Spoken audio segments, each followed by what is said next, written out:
So you've returned, and I see you've brought your appetite. And may I interest you in a breast, a thigh, perhaps a leg?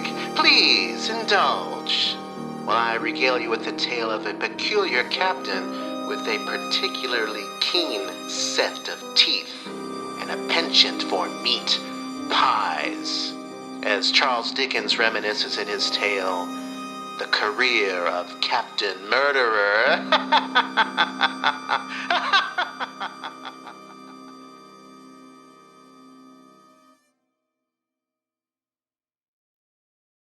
The Career of Captain Murderer by Charles Dickens.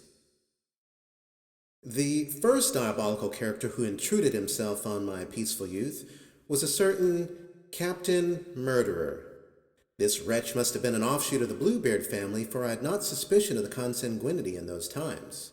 His warning name would seem to have awakened no general prejudice against him, for he was admitted into the best society and possessed immense wealth. Captain Murderer's mission was matrimony, and the gratification of a cannibal appetite with tender brides.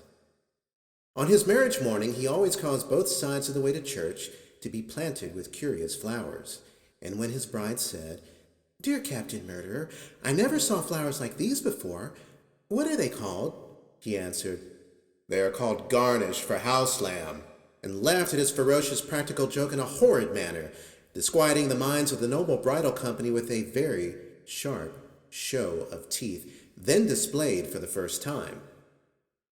He made love in a coach and 6 and married in a coach and 12, and all his horses were milk-white horses with one red spot on the back which he caused to be hidden by the harness. For the spot would come there, though every horse was milk-white when Captain Murderer bought him, and the spot was young bride's blood. To this terrific point I am indebted for my first personal experience of a shudder and cold beads on the forehead. When Captain Murderer had made an end of feasting and revelry, and had dismissed the noble guests, and was alone with his wife on the day month after their marriage, it was his whimsical custom to produce a golden rolling pin and a silver pie board. Now there was this special feature in the captain's courtships, that he always asked if the young lady could make pie crust, and if she couldn't by nature or education, she was taught. Well, when the bride saw Captain Murderer produce the golden rolling pin and silver pie board, she remembered this, and turned up her laced silk sleeves to make a pie. The captain brought out a silver pie dish of immense capacity, and the captain brought out flour, and butter, and eggs, and all things needful except the inside of the pie. Of materials for the staple of the pie itself, the captain brought out none.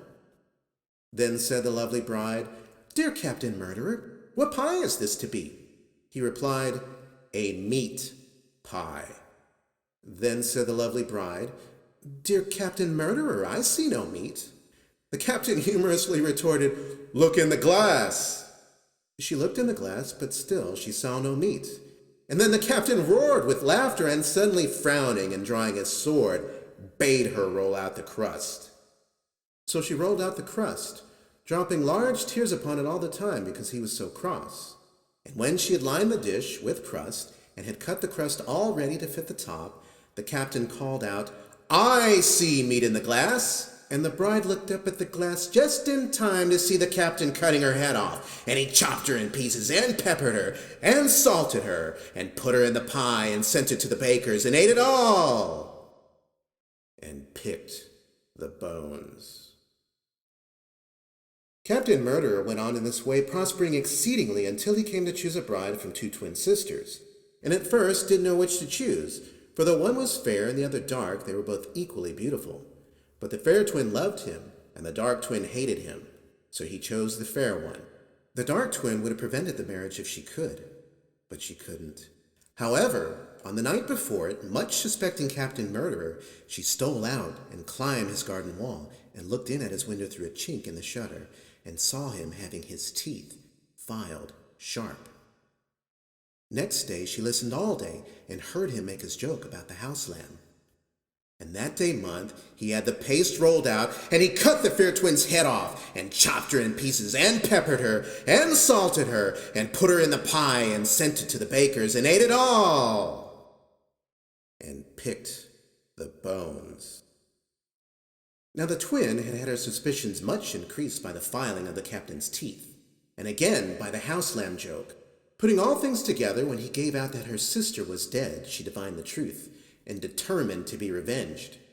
So she went up to Captain Murderer's house, and knocked at the knocker and pulled at the bell, and when the captain came to the door, said, "Dear Captain Murderer, marry me next, for I have always loved you and was jealous of my sister." The captain took it as a compliment, and made a polite answer, and the wedding was quickly arranged. On the night before, the bride again climbed to his window, and again saw him having his teeth filed sharp. At this sight, she laughed such a terrible laugh at the chink in the shutter that the captain's blood curdled, and he said, "I hope nothing has disagreed with me." At that, she laughed again, a still more terrible laugh, and the shutter was open and search made. But she was nimbly gone, and there was no one. Next day, they went to church in a coach and 12 and were married.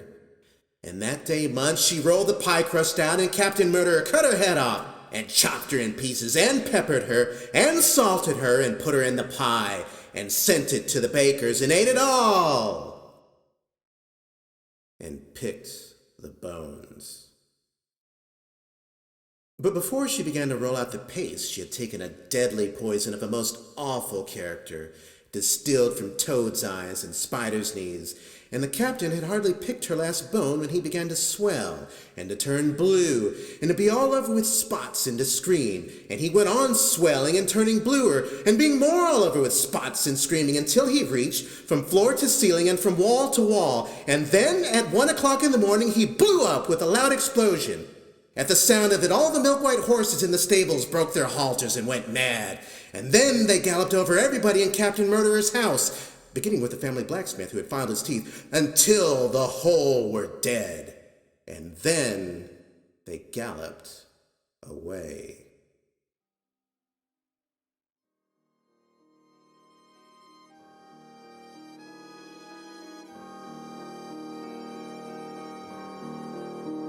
By the way, if you're interested in a milk-white horse with just a drop of blood beneath the harness, no? Well, perhaps I could interest you in a silver pie dish large enough to fit a body. Oh, I'm sorry, leaving so soon. Well, for your long journey, may I pack you a slice of pie? A meat pie?